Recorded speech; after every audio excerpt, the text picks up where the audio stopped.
Making a big change to your lifestyle can be tough, especially when the people around you maybe don't understand why you're doing it. If you're using metabolic therapies like a medical ketogenic diet, exercise, sleep optimization, and avoiding alcohol and processed foods to improve your mental health, you might have heard things like, "That's not a real treatment. You need carbs for your brain. Why don't you just take medication?" Now, to clarify this one, it's never an either or. However, there is a sense of overtrust or overuse around relying solely on these medications oftentimes. And there's another that many people often said to me personally when I first started using ketogenic therapy, and that was, "Are you trying to lose weight?" I know just how helpful it can be when making big changes like these to have the support of your loved ones. And so it is frustrating when the people closest to you don't support your choices or even just are resistant to trying to understand them, especially when you're making these changes to ultimately improve your mental health and quality of life. But you're not alone. Many people who use metabolic therapy for conditions like depression, anxiety, bipolar disorder, or even schizophrenia face skepticism from family and friends. In this video, we'll talk about why loved ones might be doubtful, how to respond to their concerns without conflict, and how to help them understand that this isn't just about food. It's a complete lifestyle approach to healing the brain. So let's start off with maybe why loved ones might be skeptical. The first step in gaining support is understanding why family and friends might be resistant to the idea of using metabolic therapy for mental health. One of the biggest reasons is that most people have just never heard of metabolic therapy in relation to mental health. We've been told for decades that mental illnesses are caused by chemical imbalances that could only be treated with medication and therapy. The idea that lifestyle, things like nutritional interventions, movement, and circadian rhythms could play a role in mental illness challenges everything we've been taught. Another reason is that standard advice for brain health really does emphasize carbohydrates and avoids fat. Many people believe that the brain needs glucose to function. You need carbs! Your brain runs on glucose!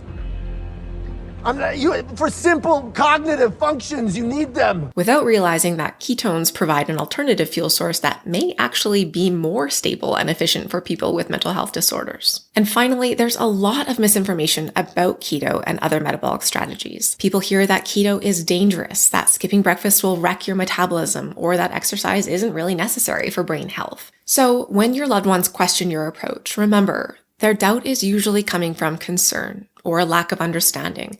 It's not because they don't care. So one of the most important things to communicate to your family and friends is that this is not just about the keto diet. It's about healing your brain at the metabolic level. Researchers like Dr. Chris Palmer, Dr. Georgia Eid, and Dr. Shibani Sethi, each of whom we've had the great pleasure of speaking with on our channel as well, check out those interviews, have shown that mental health conditions like bipolar disorder, depression, and schizophrenia are linked to metabolic dysfunction, mitochondrial damage, and chronic inflammation. That means we need to support the brain's energy systems, not just treat symptoms with medication alone. Metabolic therapy includes things like a medical ketogenic diet to provide ketones as an alternative fuel source for the brain, regular exercise to increase brain-derived neurotrophic factor, BDNF, which supports neuroplasticity and mental resilience, prioritizing sleep to allow the brain to detox and repair itself, avoiding alcohol and processed foods that damage mitochondria and contribute to mood instability. And now this is not an extensive list of all of the possible metabolic therapies. Other things can include stress management, social engagement,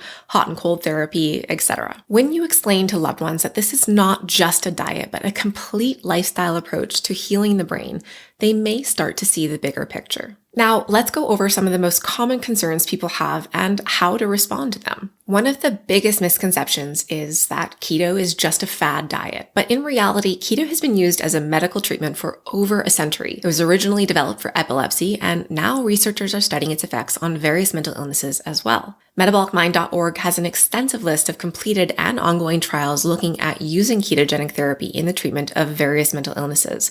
It's a great resource to direct people to better understand how science is developing around this. The brain thrives on ketones, and for people with metabolic dysfunction, keto can be a powerful tool for restoring energy balance in the brain. Another common myth is that you need carbs for brain function. You need carbs! It's true that the brain needs some glucose, but your body can make all of the glucose it needs through something called gluconeogenesis, which is basically when your body creates its own glucose. Meanwhile, ketones provide a stable fuel source that reduces inflammation and improves energy production in the brain. Another common myth is that high-fat diets like keto are dangerous. For years, we were told that eating fat, especially saturated fat, leads to heart disease. But newer research shows that natural fats from meat, eggs, and dairy are not harmful. In fact, a well-formulated ketogenic diet can actually serve to lower triglycerides, raise HDL, which is referred to as the good cholesterol, and reduce inflammation, all of which improve both heart and brain health. The real dietary dangers come from processed seed oils, trans fats, and refined sugars, which drive metabolic disease. Since the brain is nearly 60% fat, it actually needs high-quality fats to function properly. The real issue is not fat itself. It's more the modern processed diet that has replaced real whole foods. Then there's the concern that mental illness is purely genetic and lifestyle changes won't fix it. While genetics can play a role, they don't determine everything. Research shows that epigenetics, mitochondrial health, and lifestyle factors have a huge impact on whether someone develops or recovers from a mental illness. When you can respond to these concerns calmly and with facts, you might just plant a seed of curiosity in your loved ones, even if they don't admit it right away. Now, let's talk about how to gain support, or at least reduce resistance from your family and friends. So number one would be to acknowledge their concerns without getting defensive. Instead of arguing, ask them what worries them most. For example, you could say something along the lines of, I appreciate that you care about my health. What specifically concerns you about me using keto and metabolic therapy for mental health? This serves to open up a conversation rather than a debate. Number two is to share science-based information. If they're open to learning, share resources like Dr. Chris Palmer's book, Brain Energy, which explores the link between metabolism and mental illness, or Dr. Georgia Eads' research on diet and brain health and her book, Change Your Diet, Change Your Mind. Also, Metabolic Mind's YouTube channel and website where you can learn more about the science behind ketogenic and metabolic therapies. We will link to all of these in the description below. When sharing these resources, you can also say something like, I've been researching this for a while and I found that metabolic therapy really helps my brain function better.